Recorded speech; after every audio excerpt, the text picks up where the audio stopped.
Whoop, whoop, the scoop, scoop. What is going on, people? Hope you're all doing well. Welcome back to more esports talk. I flipped my hat around because this video is actually pre-recorded, but I thought if I would change the setting a little bit, you guys would not know that. So I do apologize being a little late on this one, but the point still stands. This is the biggest and the best update Call of Duty League has seen all season long. It also derives other talking points outside of Call of Duty for how to motivate teams to not suck and to not lose. This update was tremendous. Thanks to Charlie Intel, to CoD Gamepedia, of course, CoD League for announcing all of these things very slowly. We now have officialized so many things out there, one of which, and the first of which, is the prize pools.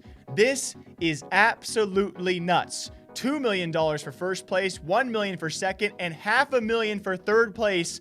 That is nuts when it comes to prize pools. If you want to motivate your teams to try their best, and we're going to see some crazy things, that is the way to do it. Of course, with gigantic buy-ins, I expect that, but it's going to be very cool to see. Along with that, we expected it because Clayster, other pro players hinted at it, that being all 12 teams will make playoffs. 8 teams, upper bracket, double elim. 4 bottom teams, lower bracket, 1 loss, they're done. Single elimination. I cannot wait because based off that, guys, I think the biggest part of all of this, 11th and 12th place, the 2 last place finishing teams, you know what they bring home after a long, strenuous, and difficult roller coaster ride of a Call of Duty League season? They bring home a whopping $0, and that's the storyline. That is, I don't know if we've seen this elsewhere, at least when it comes time for me reporting all these prize pools and events out there. I have never seen this.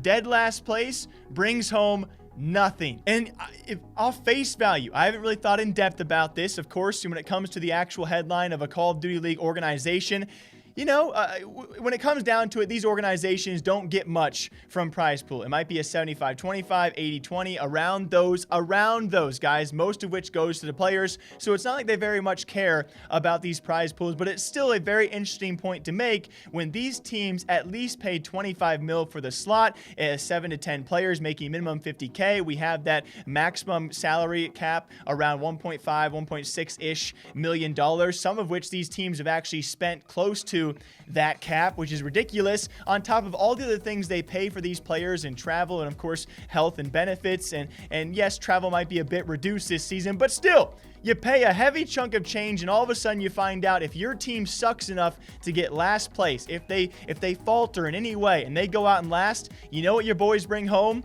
$0. And I kind of like this because there is nothing more than to motivate these players. Yes, they might be making $50K minimum. A lot of these players in the starting roster are making a variety. You know, we've seen Clayster talk about this, upwards of, you know, 250 plus for a few, but 1 to 200,000 for, you know, still a lot of the good players out there. But still, if you're a 4th or a 5th man not making that much, these prize pools, when it comes to CoD Champs, they mean a lot. And if you're going to go home after all this season, make your salary, and then come home with a giant 0 from CoD Champs, what more will motivate you to try your utter best? And of course, they're going to try their best no matter what, but that's got to be in the back of your head. Boys, if we lose this series, we get nothing.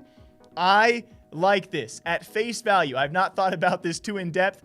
I like the fact that last place brings home absolute zilch. Now, alongside that, pro players as well have now confirmed domination will stay in. I don't mind this. I did speak out against it. It's my least favorite game mode. I think all of us can agree it's probably our least favorite game mode. It is a nice little bit of a split, though, from the other 2 game modes. So I don't mind this at all. And of course, if all the teams or a majority of the teams and players agree to that, I'm all for it as well. Even more so. That such a gigantic, I don't even know. I've been freaking out all day long on coffee. Based off all of this, we even have weekend Warzone events to start, which is great, you know. An esport out there that can actually make this work. We saw it maybe tried, not in this sense obviously, but trying to operate a main esport alongside a BR like Blackout, and that didn't go over too well. So we see a main esport like Call of Duty now also trying to derive from its Battle Royale esports. That's super cool. And very lastly, even viewership drops, which is what this league certainly needs. And we will see how much that does boost viewership. I don't even know where to go off, guys. I think the main storyline has to be the prize pools. Of course, the 12-team format, domination confirmed, and everything else trickles down from there. But one of the biggest announcements, I think the biggest and best we have seen so far throughout CDL season, is here, and I love it. I absolutely love it. I love this update. There's nothing for me to complain about as of right now. What do you guys think about this? $2 million for a first place prize, and second and third are still coming away nice and dandy. In last place, maybe not so much. Until next time, hope you guys all enjoy. Drink your wa, drink your ka. I'll see you guys back here next time.